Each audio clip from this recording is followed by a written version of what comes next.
Any summer holidays kannu call GT Holidays ku pannu. GT Holidays, South India's #1 travel brand.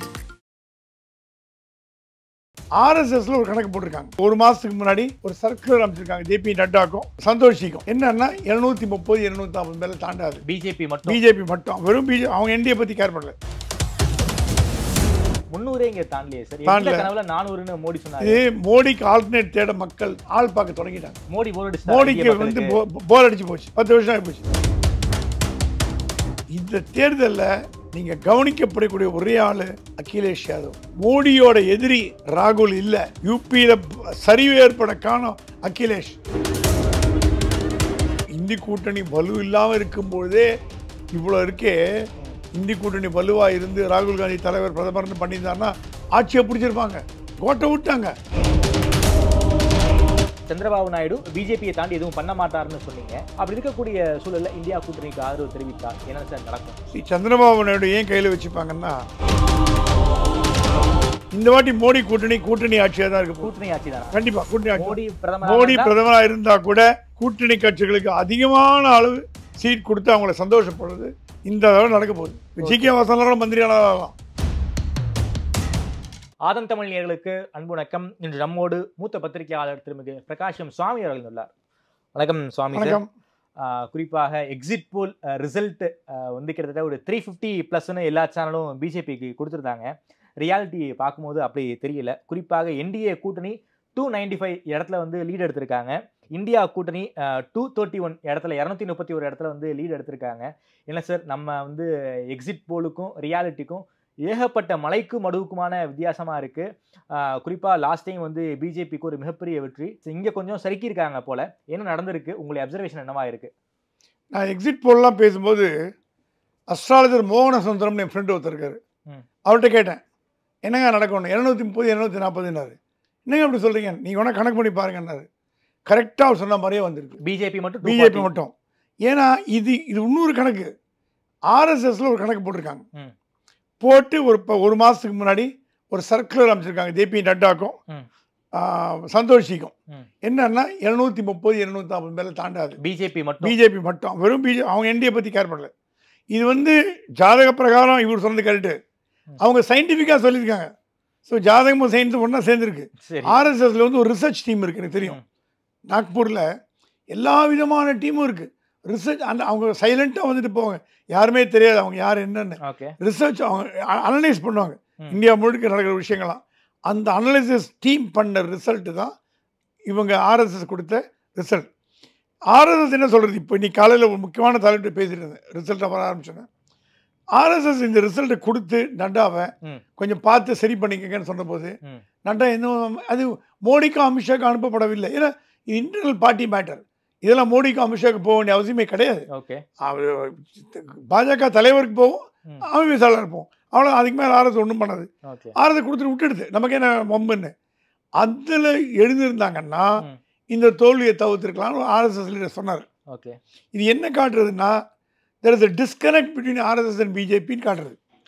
அந்த leader 100 point சொன்னார். ஏன் தோத்து போச்சு sir, உண்மையை சொல்லுங்க கேட்டேன். யூபியில் எப்படி அவ்வளோ பெரிய? ஆமாம், அதுக்கு என்ன சொன்னார், கங்கையா இருந்த பாஜக பொல்யூஷன் ஆகி போச்சுனாரு. என்ன சார் சொல்லுங்க சார்னு. அத்வானி, முரளி மனோகர் ஜோஷி, வாஜ்பாய் இருக்கும் கங்கை மாதிரி இருந்தது. இப்போ காங்கிரஸ்லேருந்து வருவேன், கம்யூனிஸ்ட்லேருந்து வருவேன், எல்லாரையும் கட்சியில் சேர்த்துக்கிறீங்க. அது எப்படி? இப்போ அவருக்கு என்ன நவீன் ஜிண்டல், அஜித் பவர், ரெட்டி பிரதர்ஸ் இவங்களாம் யாருன்னு கேட்குறாரு. Washing machine, BJP washing machine. RSS சொல்கிறது சேர்க்காத. ஏன்னா ஒரு காலத்தில் பிஜேபி எங்கேருந்து வருவாங்க தெரியுமா? RSSல 10 வருஷம் ட்ரைனிங் எடுத்து உலக சரித்திரத்துலேருந்து, நாட்டு நடப்புலேருந்து, பொருளாதாரத்துலேருந்து எல்லாம் கற்றுக் கொடுத்து கிளாஸ் எடுத்து பேச்சுலர் அவங்க அப்படியே கட்டுக்கோப்பாக பிஜேபிக்கு வருவாங்க. வந்து பிஜேபியில் பணியாற்றுவாங்க. ட்ரைனிங். அதனால தான் அந்த RSS கனெக்ஷன் உண்டு.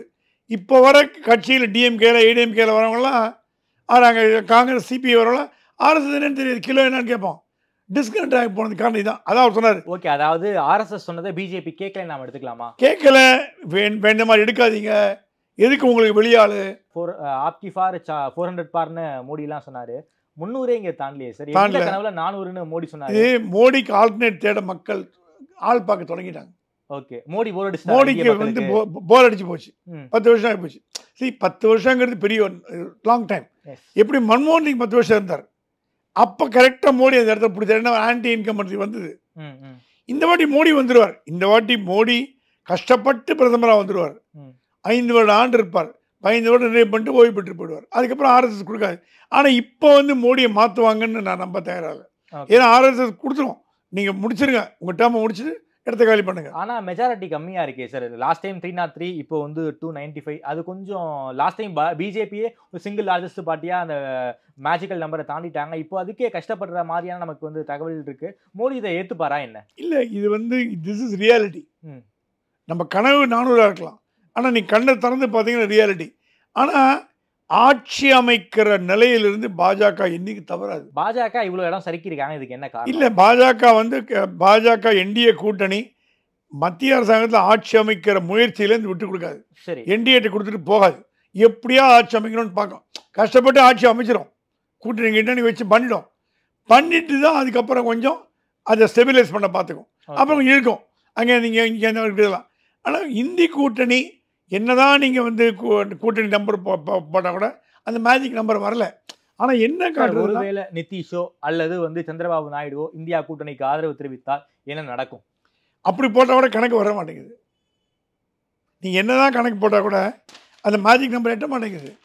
ஸோ உங்களுக்கு அந்த நம்பர் வரலன்னா எப்படி நீங்கள் வந்து இது பண்ண முடியும்? ஓகே சார், மக்கள் முடிவு எடுத்துட்டாங்களா பாஜகவுக்கு வந்து ஒரு தனி பெரும்பான்மையை கொடுக்கக்கூடாது, ஒரு பார்லிமெண்ட்ல வந்து எதிர்கட்சிகளுக்கும் ஒரு சம அளவு இடம் கொடுக்கணுங்கிறத வந்து மக்கள் முடிவு பண்ணிட்டாங்களா? கண்டிப்பாக. உங்கள் நல்ல கேள்வி. உங்கள் கேள்வி என்ன ப்ராப்ளம்னா, மோடிக்கு ஆல்டர்னேட்டாக தேட தொடங்கிட்டாங்க.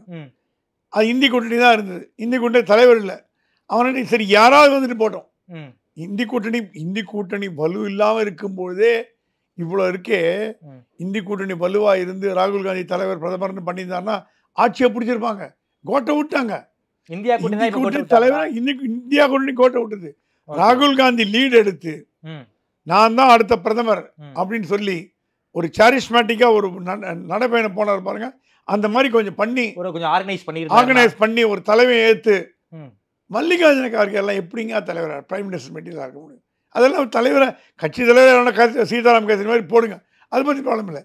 உங்களுக்கு பிரைம் மினிஸ்டர் கேண்டிடேட்டே தேடி பார்த்தாலே யாரும் இல்லை. மம்தா வர முடியாது, கெஜ்ரிவால் உள்ளே இருக்காரு, சரத்பவார் வயசாகி போச்சு. இந்த தேர்தலில் நீங்கள் கவனிக்கப்படக்கூடிய ஒரே ஆள் அகிலேஷ் யாதவ். மோடியோட எதிரி ராகுல் இல்லை, அகிலேஷ் யாதவ். அகிலேஷ் தான் யூபியில் போகிறதுக்கு கேட்ட கேள்விக்கு யூபியில் சரிவு ஏற்பட காரணம் அகிலேஷ் ஒரு நேஷனல் லீடர் ஆகிட்டு வர்றாரு. முலாயம் சிங் பையன் நேஷனல் லீடர் ஆகிட்டு வர்றாரு. முலாயம் சிங் எப்படி டிஃபென்ஸ் மினிஸ்டர் இருந்தாரோ அந்த மாதிரி வர்றார். இன்னும் 10 ஆண்டு காலத்தில் அவர் பிரதமரானா கூட ஆச்சரியப்பட முடியாது. அகிலேஷ் யாதவ் அந்த அளவுக்கு வளர்ச்சி. ஏன்னா யூபி தாங்க பிரதமர் உருவாக்குற மதர் 80 சீட் இருக்குல்ல சார். அங்கேருந்து பிரதமர் உருவாக்குவாங்க. வாரணாசியிலேருந்து இன்னைக்கு காலையில் இந்தியா முழுக்க ஒரு எர்த்குவேக் வந்தது 9 மணிக்கு. வாரணாசிக்கு பின்னடைவுன்னு, மோடிக்கு பின்னடைவுன்னு ஒரு நிமிஷம் ஆடி போயிட்டாங்க எல்லாரும். அப்படியே ஒரு எர்த்குவேக் மாதிரி ஆச்சு. அந்த எர்த்குவேக்கு காரணம் அகிலேஷ் யாதவா? அகிலேஷ் வந்து பிஜேபி டஃப் ஃபைட் கொடுக்குறாரு. குறிப்பாக அயோத்தி இருக்கக்கூடிய அந்த தொகுதியிலேயே வந்து இந்தியா கூட்டணி லீடு எடுத்திருக்காங்க. கவனிச்சு பார்த்தீங்களா? இல்லை, அது லீடு காரணம் அயோத்தி கூட்டணி சரையூருக்கு இந்த பக்கம்லாம் இஸ்லாமியர்கள், இந்த பக்கம்லாம் இந்துக்கள். ஸோ இஸ்லாமியர் வாக்கு எண்ணும்போது இஸ்லாமியர் தான் மெஜாரிட்டி வரும். அது ஒன்றும் தப்பு இல்லை. இந்துக்கள் வாக்கு எண்ணி முடித்த அப்புறம் தான் அது கூட கண்டிப்பாக பாஜக ஜெயிக்கணும்னு சொல்ல. இந்துக்கள் வாக்கு எண்ணி முடித்த பிறகு தான் உங்களுக்கு ரியல் பிக்சர் கிடைக்கும். நான் கூட ஃபோன் பண்ணி கேட்டேன், சரையூர் இந்த பக்கம் இஸ்லாமியர், இந்த பக்கம் இந்துக்கள் இருக்கான்னு சொன்னாங்க. ஓகே சார், மகாராஷ்டிராவில் வந்து இந்தியா கூட்டணி முன்னுக்கு வந்திருக்காங்க. அதாவது பாஜகவால் உடைக்கப்பட்ட 2 கட்சி, Shiv Sena Uddhav Thackeray faction, NCP Sharad Pawar faction, அங்கே வந்து ஒரு மிகப்பெரிய வெற்றியை மகாராஷ்டிராவில் வந்து பதிச்சிருக்காங்க. பாஜக அங்கே வந்து கட்சியை உடைத்ததன் காரணமாக தான் உத்தவ் தாக்கரேவும் சரத்பவாருக்கும் அங்கே லீடுக்கு வந்திருக்கா? சரி, பாஜக பண்ண தப்பு மகாராஷ்டிராவில். நீங்கள் பாட்டுக்கு ஃபட்னாவிஸ் எப்போ வராரோ அப்போ ஆட்சி வந்திருக்கணும். ஆட்சி இல்லைன்னா எதிர்கட்சியில் உட்காரணும். நீங்கள் உடச்சி கிடைச்சி இதெல்லாம் பண்ணிங்கன்னா பால் தாக்கரே மேலே மகாராஷ்டிராவில் இன்னும் பக்தி வச்சுருக்காங்க. நான் இப்போ 3 மாதம் முன்னாடி பாம்பேக்கு போயிட்டு வந்தேன். பால் தாக்கரே எல்லோரும் கூப்பிட்டு கேட்டேன், பால் தாக்கரே இன்னும் கடவுளாக கருதப்படுறாரு. நீங்கள் என்ன தான் அவர் சொன்னால் கூட, உத்தவ் தாக்கரே காங்கிரஸோட போனால் கூட அந்த பால் தாக்கரே மேலே அன்பு, என்டி ராமராவ் எங்கள் கடவுள் அவர். அந்த அந்த ஃபேக்டர் இருக்கும். அதை வந்து நீங்கள் வந்து உடச்சி கிடிச்சு அஜித் பவார் இதெல்லாம் பண்ணி இதெல்லாம் இந்த கிமிக் வேலையெல்லாம் பண்ண பாஜகவுக்கு கெட்ட பேர் ஆயிடுச்சா? பாஜக கெட்ட பேர் ஆயிடுச்சு. ஒரு ஏன்னா சிவசேனா என்ற கட்சி மகாராஷ்டிரர் போற்றப்படும் கட்சி. 20 வருஷம் முன்னாடியே அது வந்து மேயர் தேர்தலில் ஜெயிச்சிச்சு. காங்கிரஸ் இருக்கும்போதே ஆனால் காங்கிரஸுக்கு எதிராக துவக்கப்பட்ட கட்சி தான் சிவசேனா, சந்தேகமே இல்லை. பால் தாக்கரே வாழ்நாள் முழுக்க காங்கிரஸ் எதிர்த்தார். ஆனால் ஒரு காலகட்டங்களில் பால் தாக்கரே இறந்த பிறகு உத்தவ் தாக்கரே பதவிக்காக காங்கிரஸை பிடிச்சி வந்தார். அது எல்லாருக்கும் தெரியும். பதவி சீஃப் மினிஸ்டர் போது பதவி போனோம், அப்புறம் தோற்று போயிட்டாங்க. அதற்கு பிறகு நடந்த தேர்தல்களில் சரத்பவாரோட இணக்கமாக இருந்து அவர் வந்து ஒரு அப்பீல் கொடுத்து எங்கள் அப்பாவோட கட்சி இந்த மாதிரி உடைச்சிட்டாங்களே அப்படின்னு சொல்லும்போது உண்மையான தொண்டர்கள், சிவசேனா தொண்டர்கள் உத்தவ் தாக்கரே கைவிடலை. ஓகே, அது இந்த வெற்றி தான். அதே நேரத்தில் அஜித் பவார் சுகர் பெல்ட்டில் பயங்கர பவர்ஃபுல் மேன். அது சுகர் பெல்ட்டெல்லாம் கையில் வச்சுருக்காரு. அது அசைக்க முடியாது. இப்போ இல்லை, அது 50 வருஷமாக. சுப்ரியா சோலை அதெல்லாம் ஆட்டோமேட்டிக் வின். அதெல்லாம் அப்படி போட்டவுடனே நாமினேஷன் போட்டு அடுத்த நாளே வின் பண்ணுற மாதிரி கணக்கு. அதெல்லாம் ஏன்னா அந்த சுகர் பெல்ட்டை கண்ட்ரோல் பண்ணுறது பவர் ஃபேமிலி. ஆனால் பவார் ஃபேமிலியில் 2 பேருமே ஒரே குடும்பத்தை சேர்ந்த 2 பேருமே போட்டி போடுறாங்க. ஆனாலும் சுப்ரியா சோலை தான் இதை ஜெயிக்கிறாங்க. அந்த அளவுக்கு பவார் ஃபேமிலிக்கு இன்னமும் பவர் இருக்காது. சரத் பவார்ங்கிற ஒரு மனுஷருக்கு இன்னைக்கு சரத் பவார் என்ற மனிதருக்கு மகாராஷ்டிராவில் இன்னும் ஒரு பேர் இருக்கு. அவர் ஒரு நல்ல அரசியல் தலைவராக மதிக்கப்படுறார். அசைக்க முடியும் இன்னைக்கு வரைக்கும் அவங்களால இன்னைக்கு வரைக்கும் அசைக்க முடியல. சார் இன்னொரு கேள்வி சார், அது வந்து என்னுடைய கற்பனை தான். ஒருவேளை அஜித் பவாரும் ஏக்நாத் ஷிண்டேவும் தாய் அமைப்புக்கு ஆதரவு கொடுக்குறோம் அப்படின்னு இந்தியா கூட்டணிக்கு வந்தால் என்ன நடக்க வாய்ப்பு இருக்கு? வருவாங்களா? இப்போ நம்ம வந்து பேசுறது எல்லாமே ஒரு ஏஷியன் தான். வரலாமா வர முடியாது. பதவி ஆசையில பிக்சர் கிடைக்கல. பதவி ஆசையில நீங்க சொல்ற மாதிரி வந்தாலும் வரலாம்.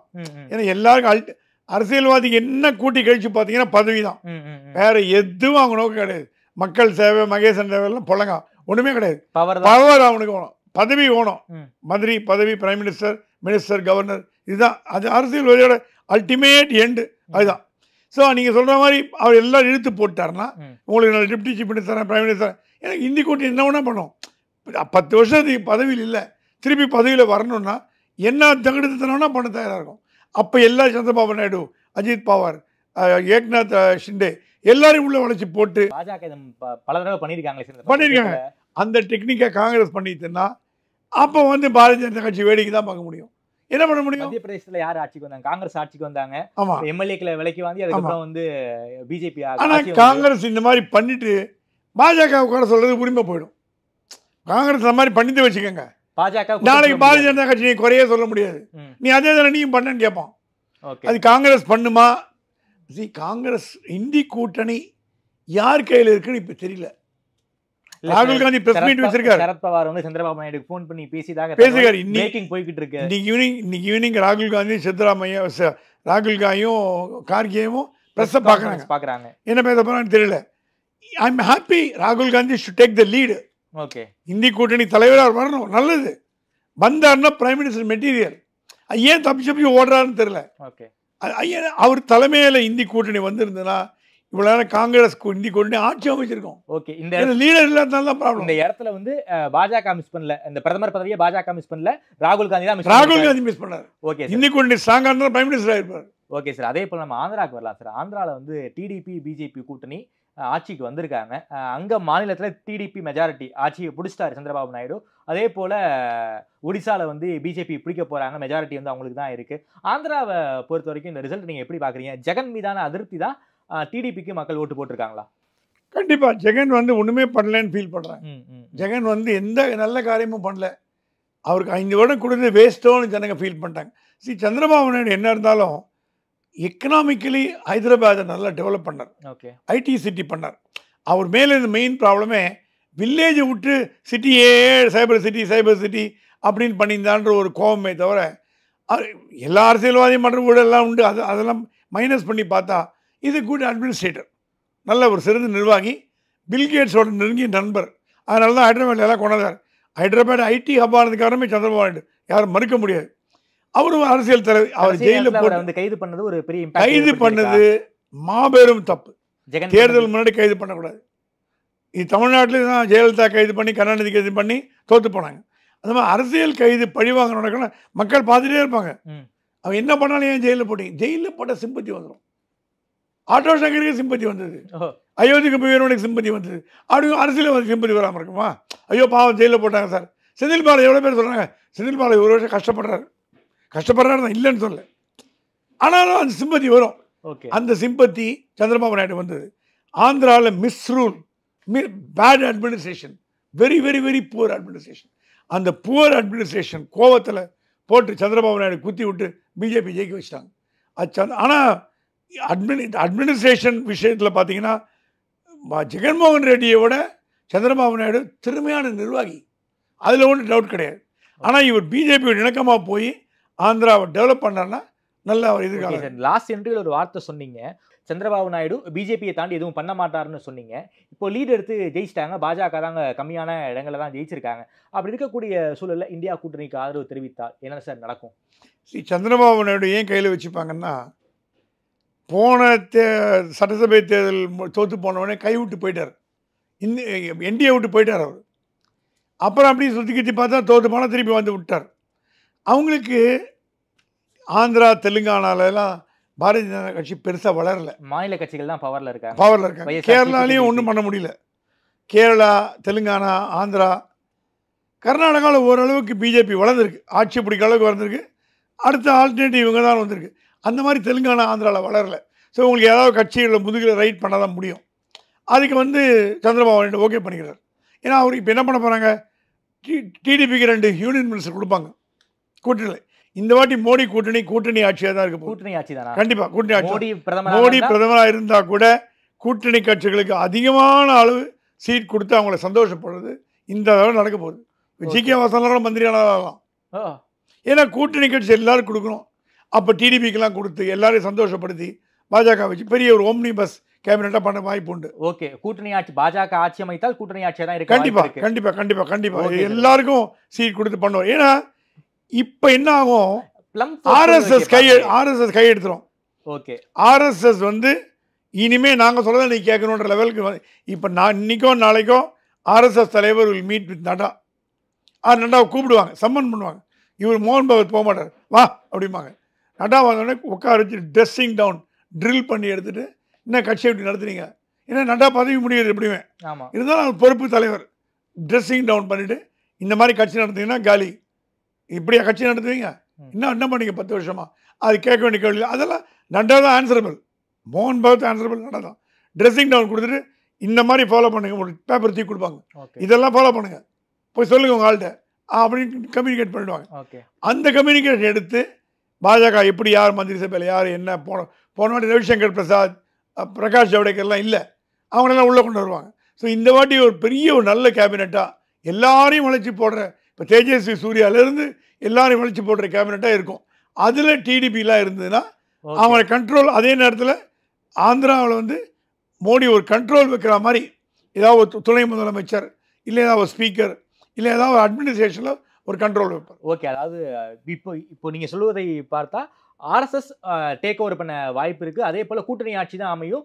கூட்டணி கட்சிகளுக்கெல்லாம் ஒரு போர்ட்ஃபோலியோ கொடுத்து அவங்க அகாமடேட் பண்ண வேண்டிய தேவைக்கு பாஜக இருக்காங்க.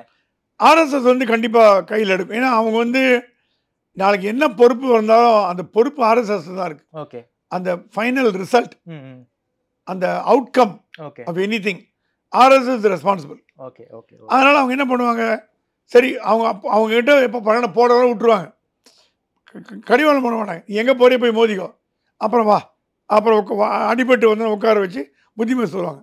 அந்த மாதிரி ஒரு பழக்கம்.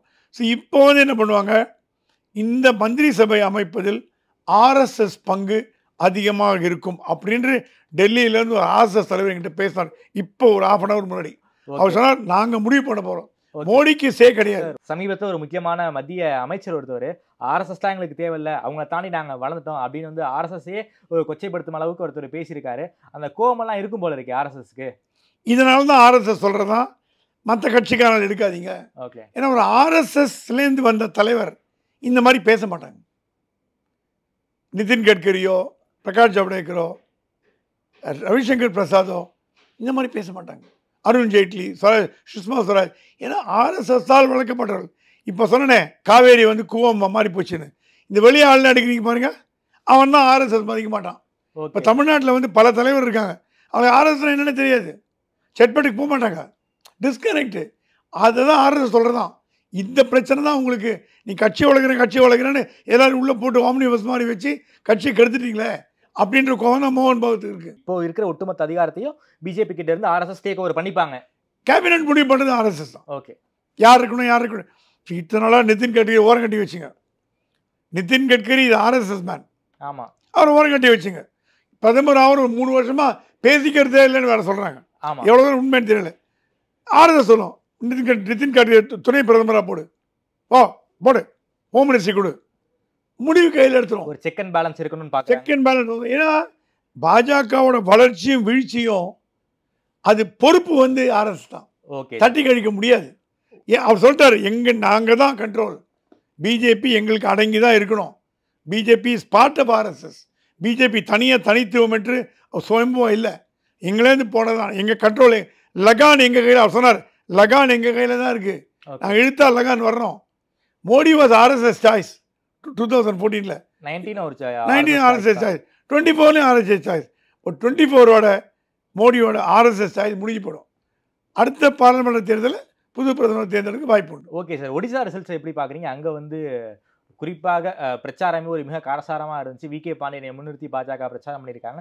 அந்த இடத்துல வந்து பாஜக லீட் எடுத்திருக்காங்க ஒடிசாவை பொறுத்த வரைக்கும். நவீன் பட்நாயக் மக்களுக்கு வந்து போர் அடிச்சிட்டாரா? குறிப்பாக ஜோதி பாசு மாதிரி நவீன் பட்நாயக் தான் நிரந்தர முதலமைச்சர்னு பேசிக்கிட்டு இருந்தாங்க. அந்த இடத்துல வந்து ஒரு பாஜக ஒரு மிகப்பெரிய ஒரு வேலையை பார்த்துருக்காங்க. குறிப்பாக தேர்தலுக்கு முன்னாடி வந்து 2 பேருமே கூட்டணிக்கு போகலாமா அப்படிங்கிற பேச்சுவார்த்தை இருந்தாங்க. அதெல்லாம் தாண்டி இப்போ 2 பேரும் தனித்தனியாக நின்றுருக்காங்க. பாஜக ஒடிசாவில் வந்து லீட் எடுத்திருக்காங்க. நவீன் பட்நாயக் மக்களுக்கு போர் அடிச்சிட்டாரா என்ன? ஜோதி பாசு, அப்புறம் வந்து நவீன் பட்நாயக் அப்பா பிஜு பட்நாயக், இவங்கெல்லாம் அவங்க இருக்கிறவங்க யாரும் எடுக்க முடியல. அவங்க இருக்கிறவங்க அவன் தான் முதலமைச்சர், அவ்வளோதான், பீரியட். No question asked. அந்த மாதிரி நவீன் பட்நாயக் இருக்கார். நவீன் பட்நாயக் ஆனால் மக்கள்னு நடக்க சொல்லிட்டாங்க. நவீன் தாதா லோக்கல் நம்ம சீஃப் மினிஸ்டர், டெல்லியில் நமக்கு மோடி வேணும். எப்படி கர்நாடகாவில் காங்கிரஸுக்கு ஓட்டு போட்டாங்க, இப்போ தான் அத்தனை பேரும் மாற்றி ஏன் பிஜேபிக்கு போட்டாங்கன்னா, சரி சிவகுமார் இருக்காரா, இருக்கட்டும், ஸ்டேட்டில் ரன் பண்ணு, சென்ட்ரலில் எனக்கு பிஜேபி வேணும், அந்த மனநிலைக்கு வந்துட்டாங்க ஒடிசா மக்கள், கர்நாடகா மக்கள்லாம். இப்போ ஆளும் எதிர்கட்சி ஆட்சி செய்யும் மாநிலங்களில் பாஜக ஜெயிக்கிறதுனா அதுக்கு காரணம் பாஜக மத்தியில் ஆட்சியை அவங்க விரும்புகிறாங்க. லோக்கலாக நீங்கள் இருந்துட்டு போங்க, நாங்கள் உங்களுக்கு தேர்ந்தெடுத்தா ரன் பண்ணுங்க, மத்தியில் எங்களுக்கு பாஜக கடை போனோம். மக்களோட சாய்ஸ் மாறிட்டு வருதுன்னு காட்டுறது. அப்படியே போடுற மாதிரி இல்லை. தமிழ்நாட்டில் மட்டும் தான் வில்லுவிலுக்கு டிஎம்கே தான் போடுறாங்க. இங்கே வந்து டெல்லியில் எனக்கு பிஜேபி வேணும், தமிழ்நாட்டை டிஎம்கே இல்லை, 40-40 டிஎம்கே கொடுக்குறாங்க. அந்த மனநிலை தமிழ்நாட்டில் மட்டும்தான் இருக்குது, மற்ற ஊரில் இல்லை. அப்படியே சவுத் இந்தியாவுக்கு வரலாம் சார். கேரளாவில் பாஜக தாமரை நடந்திருக்கு. சுரேஷ் கோபி அவர்கள் திருச்சூரில் ஜெயிச்சிருக்காரு. அவருடைய மகள் கல்யாணத்துக்கு மோடி அவர்களே வந்திருந்தார். குறிப்பாக ராஜ்யசபா எம்பிலாம் கொடுத்து அழகு பார்த்தாங்க. திருச்சூரில் ஜெயிச்சிருக்காரு. ராஜீவ் சந்திரசேகர் தோல்வி தழுவியிருக்கார். கேரளா ரிசல்ட்ஸ் எப்படி பார்க்குறீங்க? கேரளா காங்கிரஸ் வெற்றி பெற்றிருக்கு. கேரளாவில் எப்பவுமே காங்கிரஸ் கம்யூனிஸ்ட் மட்டும்தான் சண்டை. பாஜக வந்து 2 பேருமே விட்டு கொடுக்க மாட்டாங்க. ஆனால் திருச்சூரில் வந்துட்டாங்க. ஆனால் என்ன வேடிக்கைன்னா 2 பேருமே இந்தி கூட்டணியில் இருக்கீங்க. கம்யூனிஸ்ட் இந்தி கூட்டணி, காங்கிரஸ் இந்தி கூட்டணி, 2 இந்தி கூட்டணி மோதிக்கிற இடம் கேரளா, வெஸ்ட் பெங்கால் மாதிரி. ஸோ கேரளாவில் காங்கிரஸ் மேலே விருப்பம் வந்தால் கம்யூனிஸ்ட்டுக்கு போடுவாங்க, கம்யூனிஸ்ட் மேலே விருப்பம் வந்தால் காங்கிரஸுக்கு போடுவாங்க. அப்படி தான் வழக்கம். அதை மோடி உடைக்கணும்னு தான் பிஜேபி உள்ளே கொண்டு வந்தார், 3ஆவது சக்தியாக கொண்டு வந்தார். அது ஓரளவுக்கு துளிர்க்கிறது அந்த மரம். சுரேஷ் கோபியோட வெற்றி கேரளாவில் ஒரு ஓப்பனிங் பேட்ஸ்மேனாக தமிழ்நாட்டில் நம்ம எதிர்பார்த்தோம். அண்ணாமலை ஜெயிப்பார், ஒரு ஓப்பனிங் வரும், ஒருத்தர் ஜெயிப்பார் அப்படின்னு. அந்த மாதிரி சுரேஷ் கோபி ஓப்பன் பண்ணிட்டார் இன்னிங்ஸை. திருச்சூரில் அப்படி மக்கள் வெள்ளம் கூட்டினாங்க. திருச்சூர் ரோட் ஷோ, அண்ணாமலையும் போயிருந்தார். திருச்சூர் பாதி தமிழர்கள் அங்கே. திருச்சூர் பாலக்காடெல்லாம் தமிழ் ஏரியா நிறையா இருக்கும். அந்த சுரேஷ் கோபி பாப்புலர். ஆனால் எப்பவுமே இந்த கேரளாவை பொறுத்த வரைக்கும் காங்கிரஸ் கம்யூனிஸ்ட் வரும், காங்கிரஸ் கோட்டையில் காங்கிரஸ் வரும், கம்யூனிஸ்ட் கோட்டையில் கம்யூனிஸ்ட் வரும். அது பிரிக்க முடியாத, அது ஷேர் பண்ணிப்பாங்க அவங்க. சட்டசபை தேர்தல் அப்படி இல்லை, ஆட்டோமேட்டிக்காக ஏதாவது ஒரு கட்சி வந்துடும். ஸோ என்னை பொறுத்த வரைக்கும் கேரளாவில் பாரதிய ஜனதா கட்சி ஓப்பனிங் நல்லா சுரேஷ் கோபி வந்திருக்கார்.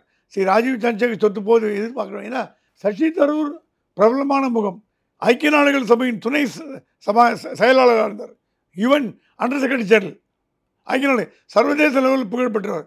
அவர் 3rd டேர்ம் வந்துட்டார். ஸோ ட்ரிவாண்ட்ரம் இனிமேல் சசி தரூருக்கு பட்டா எழுதி கொடுத்துட்டாங்க. கேக் வாக் தான் இனிமேல் அவருக்கு நல்லா பண்ணுறார். சிறந்த ஒரு பேச்சாளர், மக்களை கவரக்கூடியவர். அங்கே ராஜீவ் ட்ரை பண்ணி கூட வேலை நடக்கலை.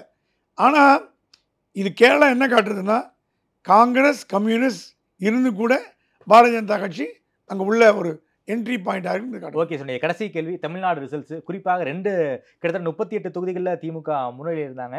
ஒரு இடத்துல அதிமுகவும் ஒரு இடத்துல பாஜக கூட்டணி முன்னாடி இருந்தாங்க. ரெண்டுமே வந்து கூட்டணி கட்சிகள். பாஜக கூட்டணியின் சார்பாக சௌமியா அன்புமணி அவர்கள் தருமபுரியில் லீடில் எடுத்தாங்க. அதிமுக கூட்டணியில் தேமுதிக அவர் வந்து விஜய பிரபாகரன் அவர்கள் லீடு எடுத்திருந்தாரு. இப்போ 40மே வந்து திமுக லீடு எடுத்திருக்காங்க. தமிழ்நாடு ரிசல்ட்ஸ் எப்படி பார்க்குறீங்க?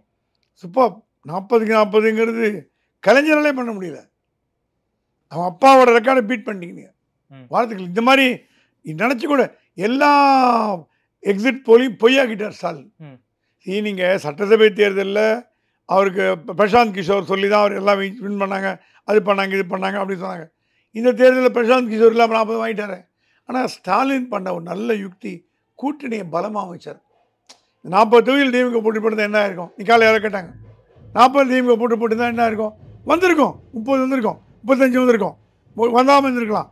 ஆனால் கூட்டணி போட்டதுனால தான் எல்லா பலமும் சேர்ந்து உள்ளே வந்து ஒரு ஸ்ட்ராங்காக திமுக கொண்டு போகிற அடுத்த தேர்தலில், சட்டசபை தேர்தலில் ஜெயிக்கக்கூடிய வலிமை அவருக்கு கொடுத்தது இந்த தேர்தல் சொல்லலாம். ஓகே சார், ரொம்ப நன்றி சார். குறிப்பாக இப்போ தான் முதல் கட்ட தகவல், இன்னும் முழுமையான அந்த ரிசல்ட்ஸ் பற்றின முழு சித்திரம் நமக்கு கிடைக்கல. லீட் வந்துகிட்டு இருக்கும்போது நம்ம பேசிகிட்டு இருக்கோம். மற்றொரு நேர்காணலை பற்றி ரொம்ப விரிவாக பேசுவோம் சார். நேரில் இருந்து நேரம் கொடுத்து பேசியதுக்கு நன்றி சுவாமி சார். தேங்க்யூ.